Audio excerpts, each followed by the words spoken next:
Peace. My life has been seemingly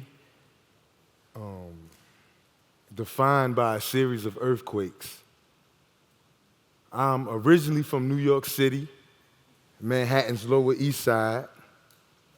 My father was from Harlem, and the earliest memory I have comes from when I was about 3 or 4 years old. I can remember him pushing me briskly through the street in a metal shopping cart. I was laughing and smiling, and I remember being in a state of pure happiness as he was pushing and running behind me. But the way that I was feeling was abruptly interrupted when my mother finally caught up to us. My mom and dad started basically wishboning me back and forth in the middle of the street. They both had an arm apiece, yanking and saying, "Give me my son," and "This is my son," and so he is my son too. My father was an alcoholic, and in preparation for this TED Talk, I asked my mother what kind of drunk would she say that he was. She said that he was a very violent drunk. I agree. He was outrageous and violent, and when I was a baby, he threw me down a flight of stairs. That was crazy.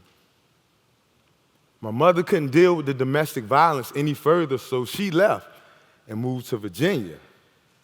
When me and my sisters made it down here, my mom had already been dating this guy.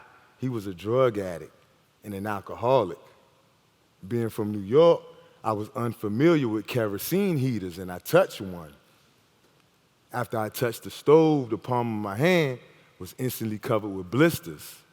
I guess that lesson wasn't enough because my mom's boyfriend decided that I deserved a beating to go along with my burns. And I can clearly remember an instance where he and my mother were punching one another in the face in the middle of the street.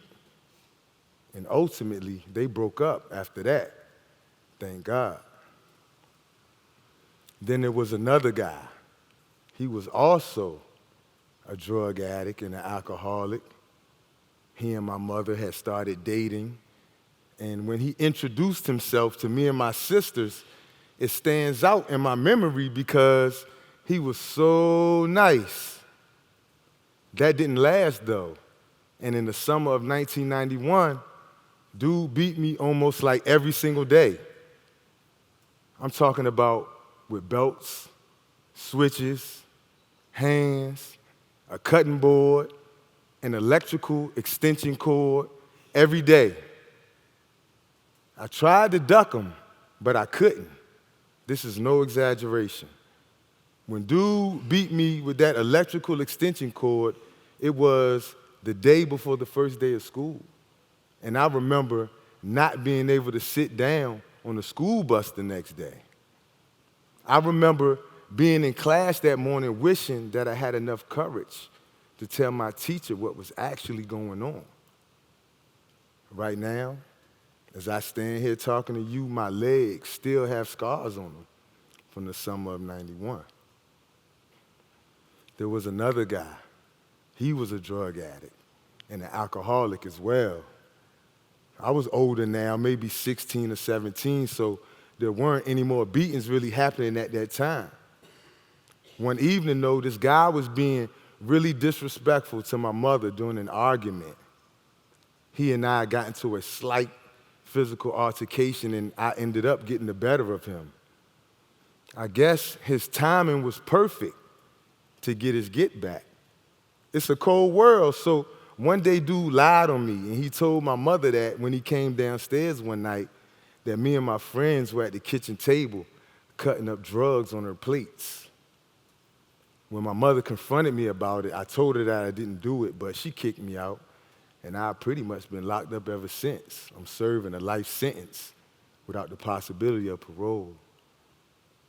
Everybody has a story, and it is worth me noting that I love my mother very, very much.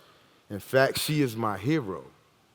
After 20 plus years of me being incarcerated, she apologized to me for my upbringing and abuse. And another reason is because throughout my childhood, I've witnessed this 90-pound woman have to physically fight off and defend herself against grown men. I've cried over her battle wounds, and I can recall times where she had to apply extra makeup and put on sunshades just so she could go to work. It was painful to live, but heroic on her part. According to the U.S. Department of Health and Human Services, in 2022, almost 2,000 children died as a result of child abuse and neglect. And in that year alone, Child Protective Services received reports of maltreatment for over 7 million children. Statistics indicate that child abuse survivors are at an increased risk for delinquency, drug use, and imprisonment.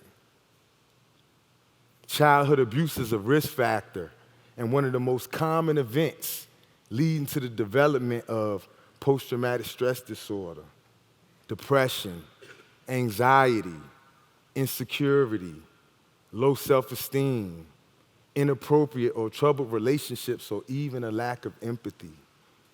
To all biological mothers and fathers, adoptive parents, foster parents, grandparents, aunts, uncles, older cousins, or any adult with guardianship over a child.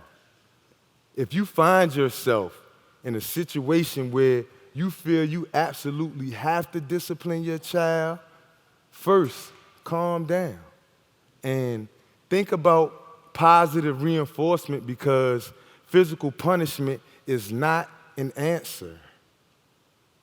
And if you erroneously decide to beat them and they have a look of devastation in their eyes after what has just taken place, please stop.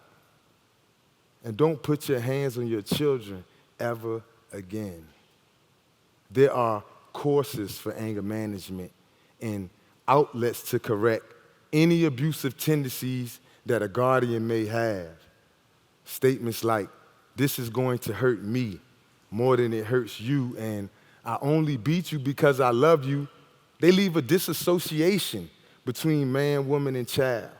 Then the trust leaves, and it makes children feel like the love is gone as well.